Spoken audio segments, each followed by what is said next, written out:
Evening students, मैं Naman Kumar Jha, SST teacher, Cambridge International Academy के तरफ से एक बार फिर से अपने वीडियो में आपका वेलकम करता हूं। और आज के वीडियो में हम लोग क्लास 8 के हिस्ट्री के बारे में हम लोग पढ़ेंगे, जिसमें हम लोग जानेंगे ब्रिटिश एम्पायर के बारे में।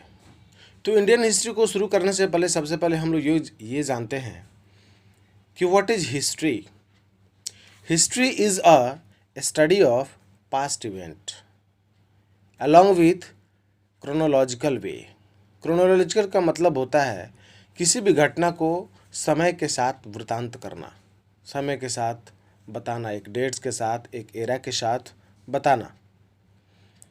तो अभी हमने थोड़ी देर पहले हिस्ट्री की डेफिनेशन के बारे में बताया। उसके बाद मैं आपको बता रहा हूँ कि इंडियन हिस्ट्री को 3 पार्ट्स में डिवाइड किया गया है। पहला ancient history, medieval history and modern history. Ancient history में आप लोगों को क्लास 6 में पढ़े होंगे, बहुत सारे डायनेस्टी हैं, चाहे वो मुगल डायनेस्टी हो, गुप्त डायनेस्टी हो, उन सारे डायनेस्टी के बारे में आपने पढ़ा। साथ ही साथ महावीर और बुद्ध के बारे में पढ़ा। मिडिवल हिस्ट्री में आप सल्तनत पीरियड से लेकर के मुगल पीरियड और आपको 7th सेंचुरी से लेकर के जो कि आपको 16th सेंचुरी तक बताया गया है, उस दौरान जो भी हमारे यहाँ डायनेस्टी हुए उनके बारे में आपने पढ़ा। लेकिन जो क्लास 7th में आप लोगों ने पढ़ा होगा, क्लास 8 में आपको मॉडर्न हिस्ट्री के बारे में पढ़ना है, जो 17th सेंचुरी से टिल नाउ अभी तक जो चल रहा है उसको हम लोग मॉडर्न हिस्ट्री के नाम से जानते हैं। इंडियन हिस्ट्री को 3 टाइप से डिवाइड किया है, जैसे मैंने अभी थोड़ी देर पहले बताया। आज हम लोग क्लास 8 में मॉडर्न हिस्ट्री के बारे में पढ़ेंगे, जिसमें मैं आपको बताऊंगा जो टॉपिक है आपका व्हेन, वेयर एंड हाउ। मैं लाइन बाय लाइन सबको एक्सप्लेन करूंगा, पढ़ूंगा और देन उसको एक्सप्लेनेशन करूंगा उसको। तो आइए हम लोग शुरू करते हैं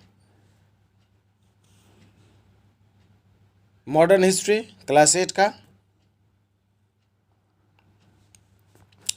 इसमें आपको बताना है हमें, in the previous class we read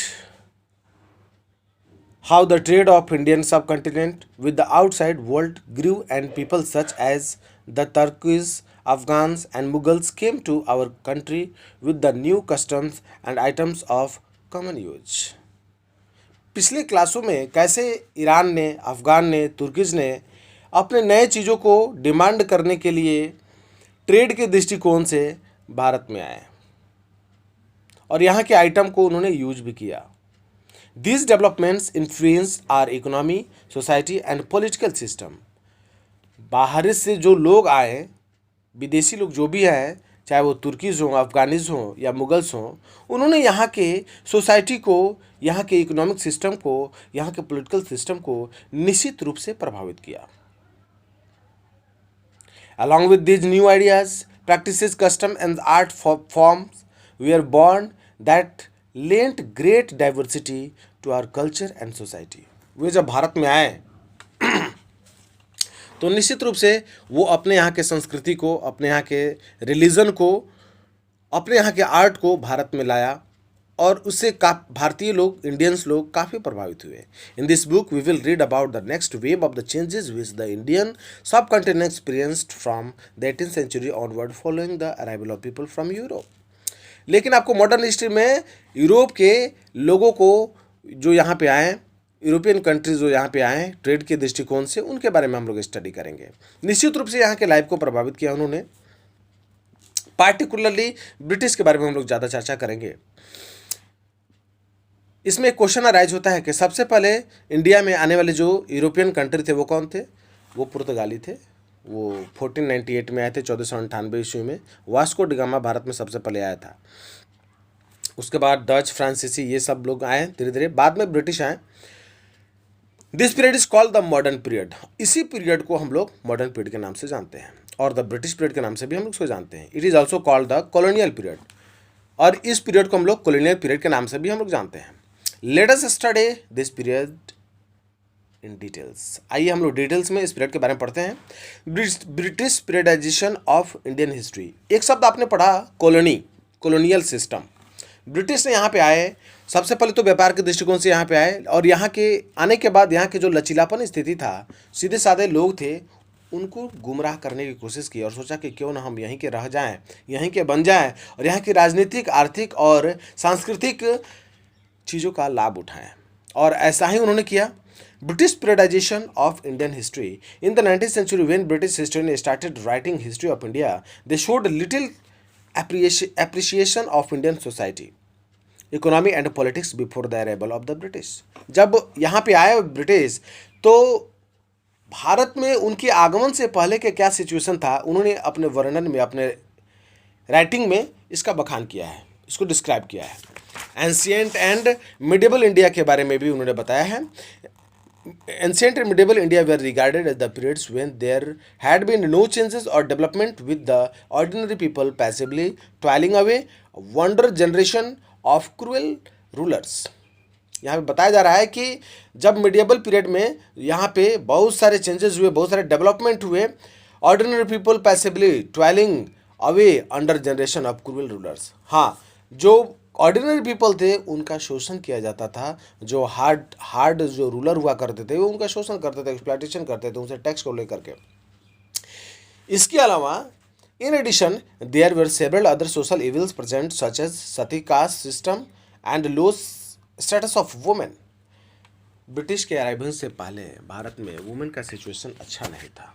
they were regarded as puppet, उनका केवल पपेट की तरह इस्तेमाल किया जाता था। किसी भी तरह के सेरेमनी में, किसी तरह के पॉलिटिकल सिचुएशन में उनको पार्टिसिपेट करने का अधिकार नहीं था।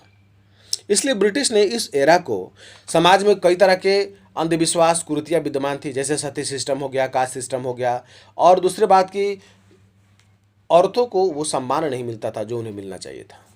Thus, pre-British period, according to them, was dark period of the Indian history, and the modern period of the Indian history began with the arrival and establishment of British power। इसलिए कहा जाता है कि ब्रिटिश से पहले का जो period था वो निश्चित रूप से एक डार्क पीरियड के नाम से जाना जाता है, जिसमें ये सारी बुराइयां थी, हमारे समाज में विद्यमान थी।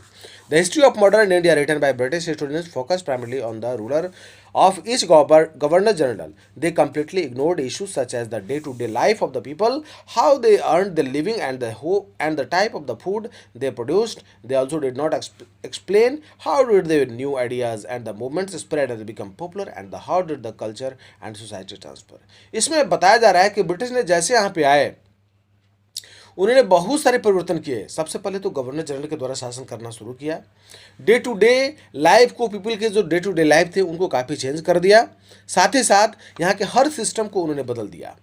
They explain how did the new ideas and the movement spread the become popular. उन्होंने बताया कि कैसे उनका जो आइडिया था वो कैसे पॉपुलर हुआ, उन्होंने कैसे इंपॉर्टेंट रोल प्ले किया समाज के बुराइयों को हटाने के लिए। इन सारी चीज़ों को मैंने बताया। It was based on the religious of the rulers, it ignored the significance historical developments. ये बताया जा रहा है कि दे रिगार्डेड द जेम्स डिवीजन, जैसे कि भारत में जो हिस्टोरियन आए थे उन्होंने कई तरह से इंडिया को डिवाइड किया। The British thinker and the historian James mill in the books the history of British India 1817 denounced the pre-British period and glorified the British rule in India।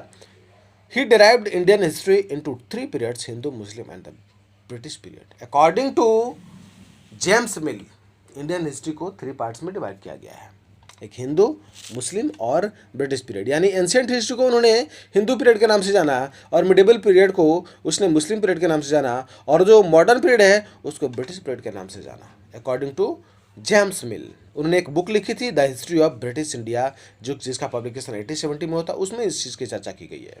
While the Muslim periods were identified with everything that obstructed the growth of Indian society, the British period was seen as a dawn of the modern civilization characterized by enlightened progressive values। In modern or British period, a number of changes took place that completely transformed the life of the people। This period was characterized by the urbanization, development of the fast means of the transport and communication, new industrial techniques, and the British were also regarded as the person responsible for the introducing uniform and the modern administration structure throughout the country। जब उन्होंने महसूस किया कि now we have captured completely on Indian and their economical situation, political situation, and religious situation, they began to bring some type of improvements. They may be industrial techniques, administrative system structure throughout the country. Mill's view that whole headed support from the dominant section of the British administration and students called Anglistics. उन्होंने यहाँ पे British जो आए थे वो दो ग्रुपों में divide हो गए थे। पहला एंग्लिस्टिक, जिनके बारे में बताया जा रहा है कि वो इंडियन को सपोर्ट करते थे, इंडियन कल्चर को, इंडियन सोसाइटी को वो ज़्यादा लाइक करते थे। However later historians have questioned such as the prioritization of the Indian history. They regarded as the James division was full of the following drawbacks. उन्होंने लेकिन बाद के जो ब्रिटिशर्स थे जो हिस्ट्री को लिखे थे उन्होंने बताया कि इन जो जेम्स ने जो डिवाइड किया गया था, जो एंग्लिस्टिक का जो विचारधारा था वो कई तरह के कमियों को दर्शाता था। तो पहले वीडियो में बस इतना ही, और आगे के वीडियो के लिए फिर मैं आप लोगों को भेजूंगा। तब तक के लिए धन्यवाद।